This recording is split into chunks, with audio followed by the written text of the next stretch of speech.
now that you've seen how Timmy's life started, you actually know to a sort what he is and how his dreams always wanted to become true. But Timmy had more dreams. His main dream was to fly. He took many strengths and strides to accomplish his goal of being the first Barney to have flight.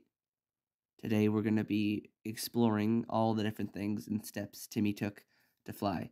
Between balloons, wind, he truthfully never gave up.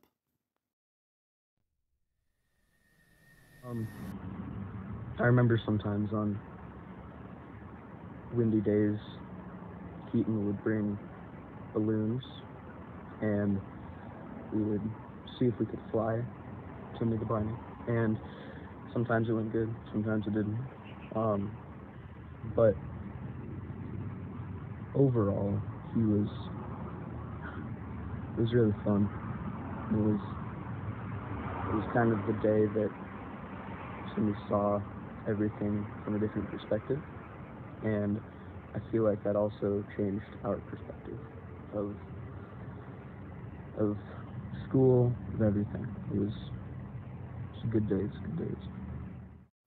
That was Simon. He was one of the people that kind of put the idea into Timmy's head of flying. If it weren't for a couple people, actually, Timmy would never even have wanted to fly. So he never would have had the courage to bring balloons or go out on windy days or go out at all.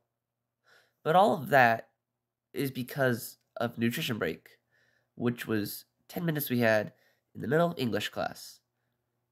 And it was really our English teacher giving us the courage to bring him out that really gave Timmy the hope and dream to fly.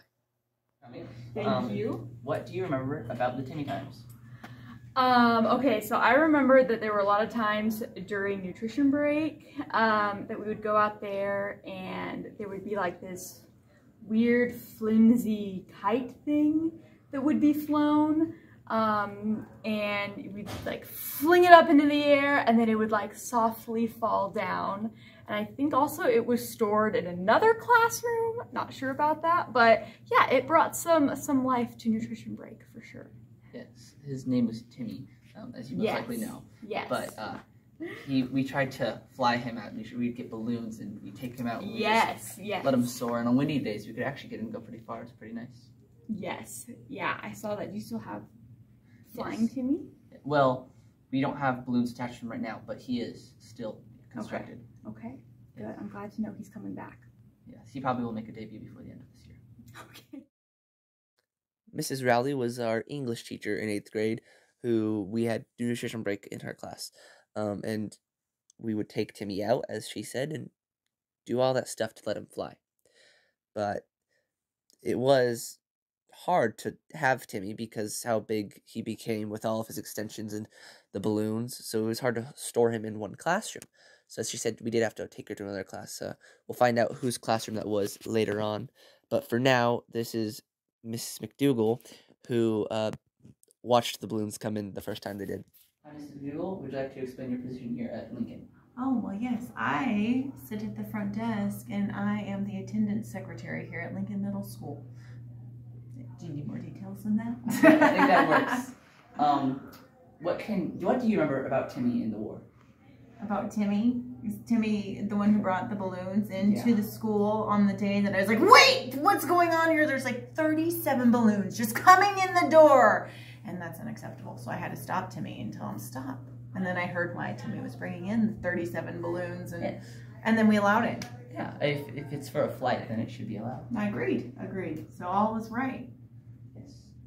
Eventually, he was able to fly, which was a great thing. I'm so glad. Yes. Timmy can fly! And it's all because you let the balloons come into the school. Thanks. So thank you. My pleasure. I'm glad I could help. To make Timmy fly. What we did was basically in the beginning, we used to throw Timmy on weather like this, wind. We used to throw him and he didn't fly. However, Keaton got the genius idea of bringing in helium balloons. We got about 3 or 4 helium balloons to make Timmy fly.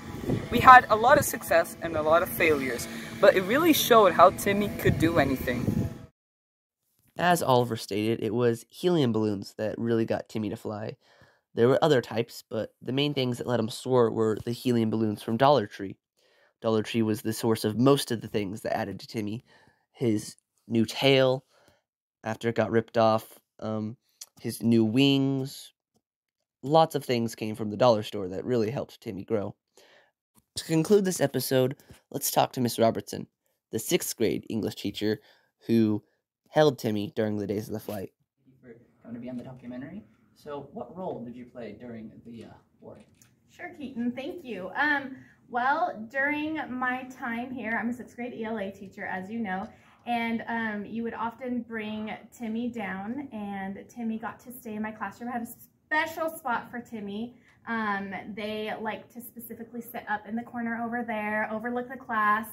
Timmy was especially helpful with difficult students. If students were misbehaving, their consequence was to actually have to go sit back there and stare at Timmy. And they didn't like that. It made them feel really uncomfortable. Today we explored and talked about Timmy's dream. He had multiple dreams. He also wanted to be in the NBA. He accomplished that dream too. He wanted to be a Nobel Peace Prize winner. He accomplished that as well. But the flight was his big dream and idea. In the early stages of Timmy's life, the flight was what Timmy's icon was. But as the school year continued to progress, so did Timmy. And that is how we got ourselves into the war when Team Anti-Timmy formed.